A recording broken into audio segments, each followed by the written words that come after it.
Olha, eu nem sei por onde começar, sabe? Porque é muita coisa, e às vezes parece que é tudo tão absurdo que se eu contar assim, parece até mentira. Mas, enfim, vamos lá. O negócio é o seguinte: eu tô morando aqui na casa da minha mãe, faz uns meses já, porque assim, eu tava separado e voltei pra cá pra me reorganizar. Sabe como é, né? Vida de quem tá recomeçando nunca é fácil. E aí, no meio desse rolo todo, tem o ex da minha mãe. Esse cara, pra você ter uma ideia, eles ficaram juntos por uns 30 anos, mais ou menos. Construíram uma vida, uma casa, enfim, tudo junto.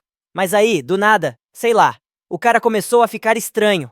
Começou a ter umas atitudes que ninguém conseguia entender direito. A minha mãe foi vendo que o negócio estava pesado e acabou que ela resolveu largar dele. Eu lembro que na época a gente até ficou meio aliviado, sabe? Porque já tava um clima muito ruim em casa, mas mal sabíamos que isso ia ser só o começo de um monte de dor de cabeça. E acredite, quando eu digo dor de cabeça, é na literalidade da palavra. Porque o cara começou a aparecer aqui na frente de casa, sabe?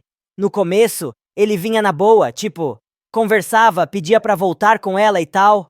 Mas aí, com o tempo, ele foi ficando mais agressivo, mais esquisito. Não sei explicar. Aí começaram os ataques, as pedras na porta, os tijolos jogados à noite. E mano, quando eu falo pedra, não tô falando de pedrinha de chão não, viu?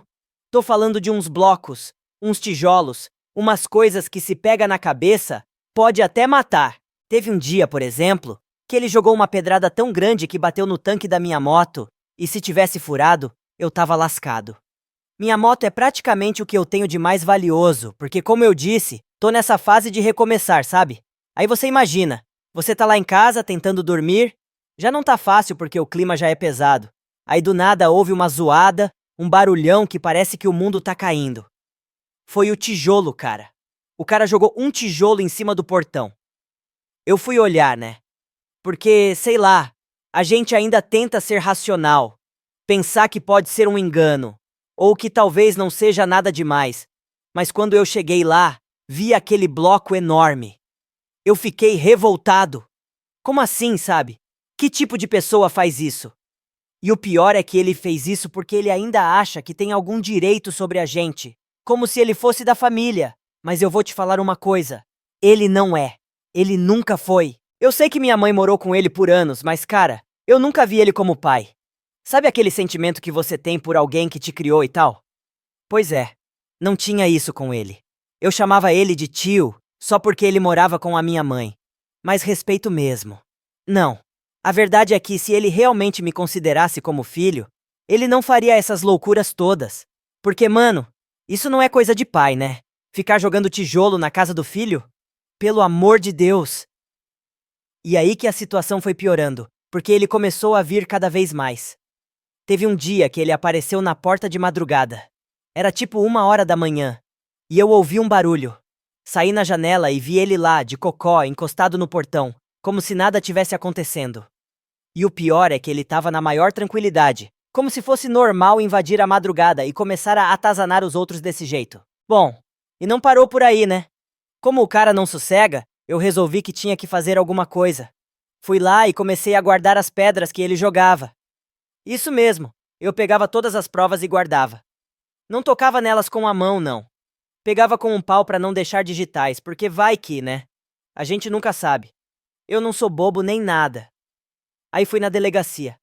Cara, quantas vezes eu já fui lá? Nem sei mais contar. Acho que foram umas 15 vezes, sem exagero. Toda vez eu levava as pedras como prova, falava com o delegado, mostrava vídeo, mostrava os horários que eu liguei pra polícia. Tudo. Só que parece que nada resolve, sabe? Eu até entendo que as coisas no Brasil são complicadas, mas, pô, quando é que vão fazer alguma coisa? A minha mãe até tem medida protetiva contra ele, mas parece que ele caga pra isso, sabe? E assim, eu não tô dizendo que quero que prendam ele e joguem a chave fora, porque, sei lá, eu acho que nem adianta. Mas eu queria pelo menos que ele parasse com isso. Porque a gente não tem mais paz. Minha filha, que é pequenininha, morava com a mãe dela até pouco tempo. E agora que ela vem pra cá, eu fico preocupado, sabe? Porque vai que um dia ele joga uma pedra na hora errada e acerta alguém? Eu não quero nem imaginar. Mas enfim, agora eu tô esperando pra ver o que vai acontecer. Porque, sinceramente, eu já cansei. Eu já fiz tudo o que eu podia. Já levei as provas, já falei com todo mundo, e o cara continua solto, fazendo o que quer. Só me resta torcer para que, sei lá, a justiça finalmente faça alguma coisa. Porque viver assim não dá, mano. A gente precisa de paz, né? Então, como eu tava dizendo, a gente foi levando essa situação por um bom tempo, sabe? Meio que aguentando, porque parecia que não tinha muito o que fazer. Eu até tentava falar com ele, pedir pra ele parar com essas coisas, mas, mano, o cara é cabeça dura. Tipo, ele não quer saber de conversa.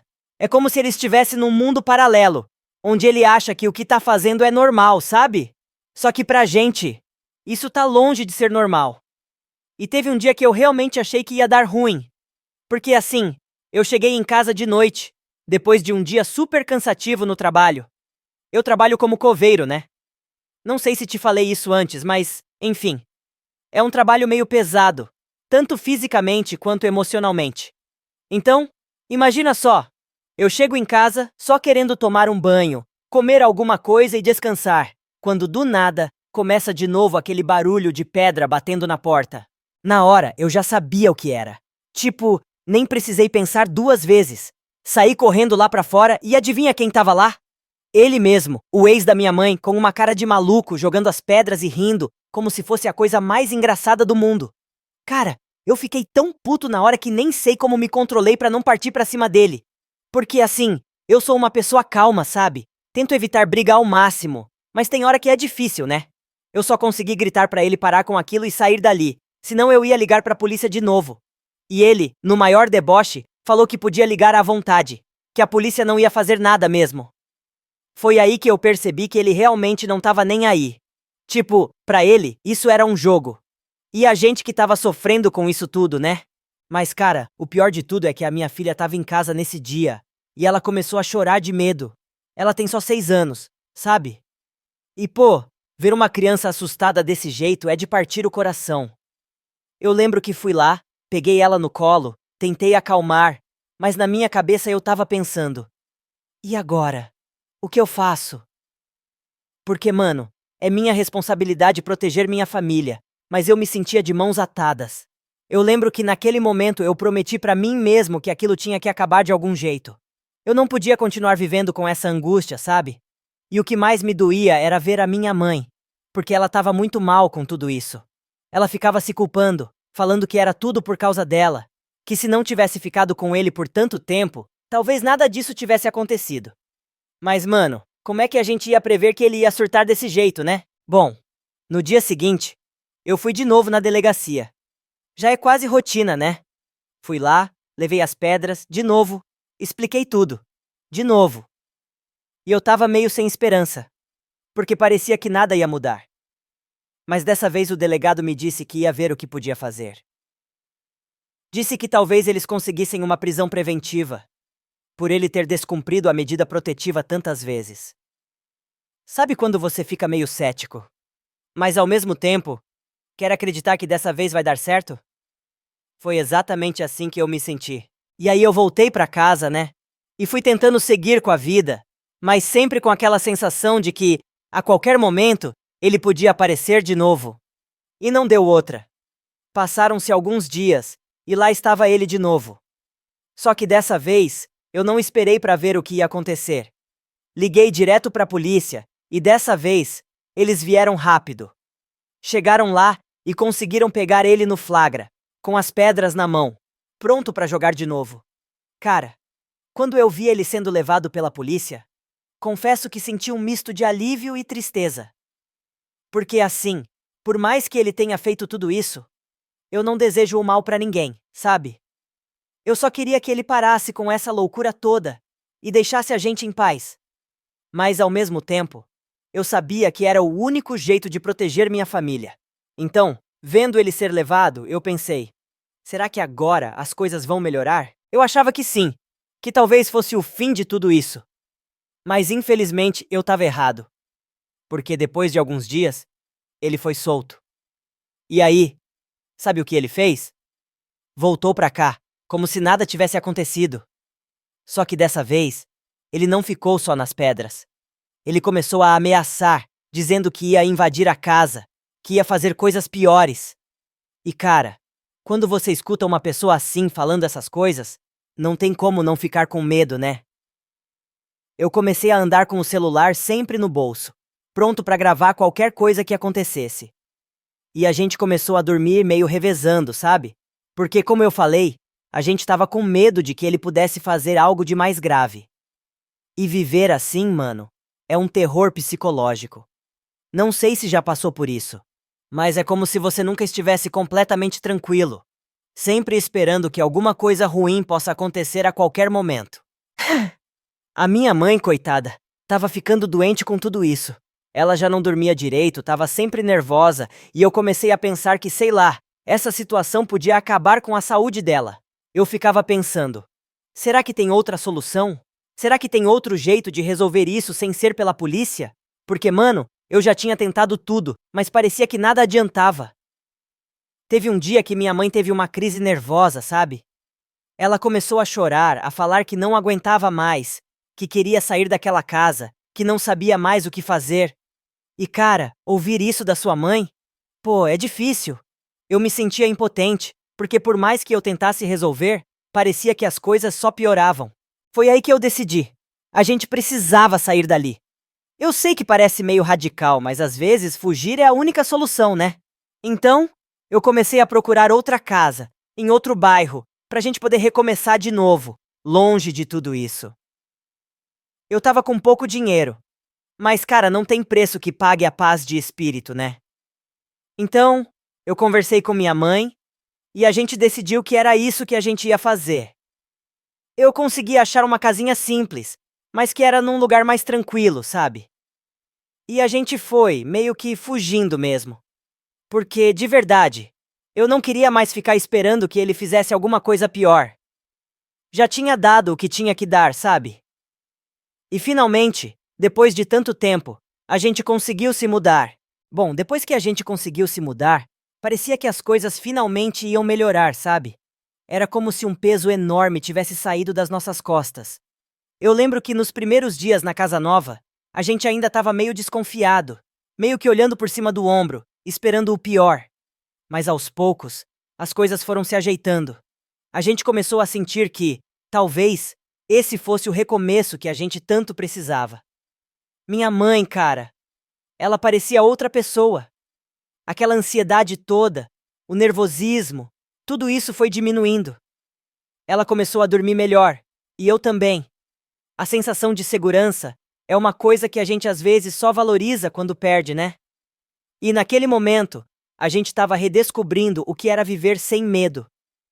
A paz de espírito, por mais simples que pareça, é uma parada que não dá pra trocar por nada. A minha filha também ficou mais tranquila. Ela ainda perguntava sobre o que tinha acontecido, porque mesmo sendo criança, ela entendia que a gente tinha passado por uma coisa difícil. Mas eu tentei explicar pra ela da maneira mais simples possível, dizendo que agora a gente estava seguro e que nada daquilo ia acontecer de novo. E acho que ela entendeu, porque depois de um tempo, ela voltou a ser aquela criança feliz, que brinca e se diverte sem preocupações. Eu, por outro lado, ainda tinha umas coisas para resolver, porque mesmo com a mudança, eu não podia deixar tudo isso para trás sem garantir que o cara não ia aparecer de novo. Então, eu fui na delegacia mais uma vez, só que agora com um pouco mais de esperança. Expliquei pro delegado que a gente tinha se mudado, mas que eu ainda queria que a medida protetiva fosse reforçada, sabe? Eu precisava garantir que ele não ia ter coragem de nos procurar novamente. O delegado, dessa vez, foi mais compreensivo. Acho que, vendo tudo o que a gente tinha passado, ele percebeu que era uma situação séria, que a gente não estava exagerando, e ele garantiu que ia fazer o possível para que a medida fosse cumprida com mais rigor. Eu saí de lá com uma sensação de alívio, tipo, finalmente as autoridades estavam começando a levar a sério o que a gente vinha denunciando há tanto tempo. Mas mesmo com tudo isso, sabe o que é engraçado? Eu ainda ficava pensando nele de vez em quando. Não porque eu sentisse falta, nada disso, mas porque era impossível não pensar no quanto uma pessoa pode mudar, sabe? Eu lembrava de quando ele era só o cara que estava ali, vivendo com a minha mãe, e que mesmo não sendo meu pai, eu considerava como alguém da família. E aí, do nada, ele virou esse monstro. Essa pessoa que trouxe tanto caos para nossa vida. É difícil entender como alguém pode passar de um extremo ao outro assim. Eu não sei, até hoje, o que levou ele a fazer tudo isso. Talvez seja um problema mental, talvez seja raiva acumulada, ou talvez ele só nunca tenha sido uma pessoa boa e a gente não percebeu antes. O fato é que a gente nunca vai saber de verdade o que se passa na cabeça de uma pessoa, né? Às vezes, nem ela mesma sabe. Mas no fim das contas, eu só queria seguir em frente, deixar tudo isso para trás e viver em paz. Depois de um tempo, as coisas realmente se estabilizaram. A gente conseguiu reorganizar a vida. Minha mãe começou a sair mais, conhecer gente nova, tentar reconstruir a própria vida. E eu também continuei com o meu trabalho, vivendo um dia de cada vez, sem grandes expectativas, mas com uma tranquilidade que eu não sentia há muito tempo. Teve um dia, alguns meses depois, que eu soube, por um conhecido, que o ex da minha mãe tinha sido internado. Ele estava com problemas de saúde, e parece a coisa não estava muito boa para ele. Quando eu ouvi isso, fiquei meio sem reação, sabe? Porque por mais que ele tenha feito todo aquele mal pra gente, eu não conseguia sentir ódio ou desejo de vingança. Eu só fiquei meio triste, acho. Triste por ele, por tudo o que ele fez, e triste por pensar que a vida dele tinha chegado naquele ponto. Eu não fui visitar, porque, sinceramente, não fazia sentido. A nossa história com ele já tinha terminado, e eu não queria reabrir nenhuma ferida. Mas fiquei sabendo que ele não tinha ninguém por perto, estava sozinho. E isso me fez pensar em como a solidão pode ser cruel, sabe? A gente precisa das pessoas, no fim das contas. E quando a gente afasta todo mundo, seja por escolha ou por erro, o preço é alto demais. Bom, mas o que importa é que a gente seguiu em frente. Eu aprendi muito com essa história toda, principalmente sobre o que realmente importa na vida.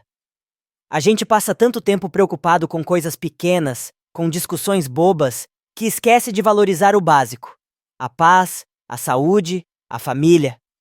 E acho que, depois de tudo isso, eu aprendi a dar mais valor para essas coisas. Hoje, a gente vive tranquilo, longe de todo aquele caos. Minha mãe voltou a sorrir, minha filha está crescendo feliz, e eu me sinto mais em paz do que nunca. A vida nunca é fácil, isso é fato. Mas a gente sempre tem a chance de recomeçar, de virar a página, sabe? E às vezes, isso é tudo o que a gente precisa.